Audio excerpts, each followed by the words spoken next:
शुभम करोति कल्याणम आरोग्यम धनसंपदा शत्रुबुद्धी विनाशाय दीपज्योती नमस्तुते।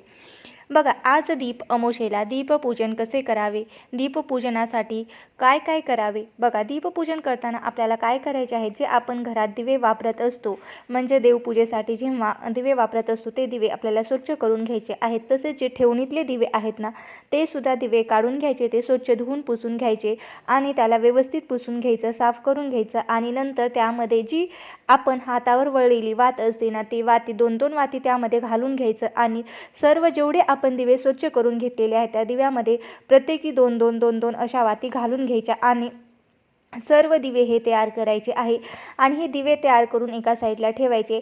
त्यानंतर एक खाली चौरंग घ्यायचा, त्या चौरंगावर